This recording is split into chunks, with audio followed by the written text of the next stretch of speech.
Okay, so you ever run into a topic that just seems so tangled? Like someone's gone out of their way to make it confusing. Yeah. But you also get this feeling like if you could untangle it, Right. it would unlock something really important. Totally. Like a key to understanding a bigger picture. Absolutely, and that's exactly where we are today. It is, yeah. We've got some really interesting stuff to dive into. Yeah. A topic that people kind of tiptoe around, I Mm-hmm. think, Yeah. Black superiority groups, and how these ideas fit into this whole conversation about racial prejudice. Right, exactly. And for this deep dive, we're really looking at straight facts. Yes. What are the core beliefs? What's the historical background, the context, Yeah. and what are some of the criticisms leveled at these groups? Great. We want to give you that solid understanding, like Yeah. the cheat sheet to being informed without needing a PhD and, whatever, Exactly. like a critical race theory or something. Skip the jargon. Skip the jargon, exactly. We're cutting to the chase. So our mission here is to really get to the heart of what these groups believe. Yeah. Where these ideas come from historically, how are they being challenged, and critically, Yes. that difference between these very specific ideas and something like Black nationalism, which is often kind of Thrown in the same bucket. thrown in. Yeah. Yeah. And we want you to walk away feeling knowledgeable, not overloaded. That's the goal. All right, so let's unpack this a little bit. Let's do it. Let's start with the basics. Okay. I think it is so important to be super clear on the difference between Black supremacy and Black nationalism right from the get-go. Okay. Our sources are really hammering this point home. All right. Lay it out for us. What's that core difference that we need to understand?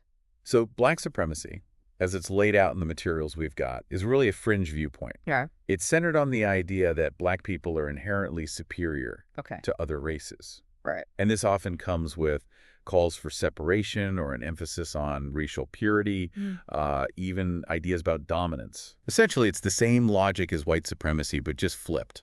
So you're taking that same framework of a racial hierarchy and just putting a different group at the top. Exactly the same damaging idea. Right. Now, Black nationalism, that's a different beast altogether. Okay. That's a much broader and diverse movement. Right. The focus there is on self-determination, empowerment, and really celebrating Black identity and cultural pride. Okay. And while some nationalist groups have been accused of, dabbling in supremacist ideas, their main goals tend to be around equality, not dominance. That seems like a really crucial distinction. And Yeah. the sources even point out that if we muddle these two together, we might miss what each one is really about. Totally. The critiques we'll get into later really stress that this confusion can be super misleading. Right. It doesn't do justice to the range of goals within Black nationalist thought. Right. So one key takeaway is that while both deal with Black identity, Right. one is about inherent superiority and the other is about self-determination. Okay, so supremacy is about inherent superiority, potential control even. Right. And nationalism is more about that self-reliance and pride. Exactly. Got it. All right, so let's dig into some historical examples. Yeah, Our sources give us some really interesting case studies. absolutely. Where should we start? Well, the Nation of Islam comes up a lot, especially under Elijah Muhammad's leadership. Right, the NOI. What were some of their core ideas about race? So under Elijah Muhammad, the NOI, they taught these narratives of Black racial superiority. Okay. They even had this belief that white people were inherently evil. Okay. They called them devils. Really? Said they were created by a Black scientist. Wow. These ideas, they're right there in their writing, like Message to the Black Men in America. It's a pretty strong claim. The Hey. source mentions that this kind of thinking has been condemned as being racially essentialist, Right. which makes sense, assigning these fundamental traits to an entire race. Exactly. Racial essentialism, this idea that Yeah. certain characteristics are just fixed, Yeah. inherent to a particular race. Right, right.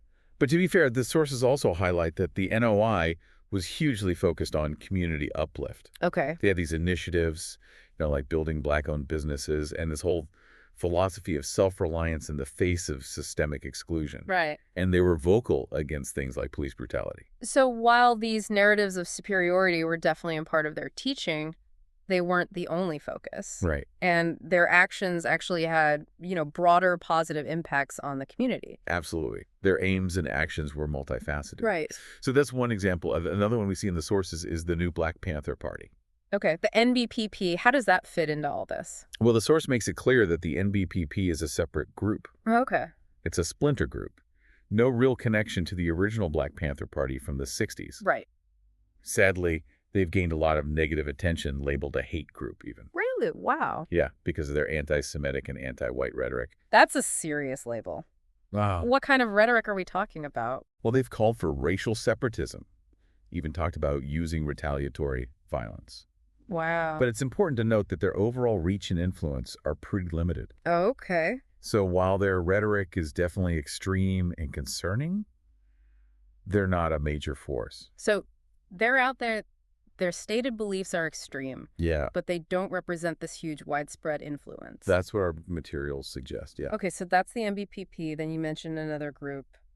Yeah, certain factions within the Black Hebrew Israelites. Yeah. What do you know about them? This is a group I've heard about a bit. Yeah. Yeah. What's their central belief when it comes to race? So certain groups within the Black Hebrew Israelites, they believe that Black people are the true descendants of the biblical Israelites. Okay. And this often comes with the claim that they are spiritually and even biologically superior Wow. to other groups. Okay. And how does that play out in practice? I mean, how do they express this idea of superiority? Well, the sources talk about how some of these groups, they do this street preaching where they really put down white, Jewish, and Latino communities. Wow. And it all stems from their interpretation of this ancestral connection. So across these examples, the NOI, the NDPP, and certain Black Hebrew Israelites, we see this recurring theme of Black people being, inherently better or chosen. Right. Our sources also offer some pretty strong criticisms of this type of thinking, right? Oh, absolutely. Yeah. A central critique is that these ideologies, even though they often come about as a response to oppression, Right. they can end up mirroring the very same oppressive frameworks of white supremacy. It's like putting out fire with fire. Exactly right. Yeah. By reducing a person's worth to their race, they're using the same essentialist logic that underpinned, slavery and segregation. Right. The source actually draws a parallel between the NOI's devil mythos Yeah. and that racist pseudoscience that was used to justify those atrocities. Wow. It's the same flawed method of just categorizing and devaluing entire groups based on race. So the core insight here is that this kind of thinking, it's harmful no matter who's promoting it. Yeah, that's a pretty stark connection. And the source also talks about how this kind of rhetoric can actually make the fight against racism harder, doesn't it? Yeah, it points out that by framing racial justice as this zero-sum game Yeah. where one group wins and the other loses, Right. these supremacist narratives actually undermine the potential for real anti-racist solidarity. Right. They even reference Martin Luther King Jr.'s warning about the dangers of hatred and despair, Wow. highlighting how these ideologies can just divert energy away from this goal of collective liberation. That makes sense if you're arguing for the inherent superiority of one race. Yeah. It's pretty tough to build a movement based on equality and mutual respect. Exactly. And a critical point the sources really emphasize Yeah.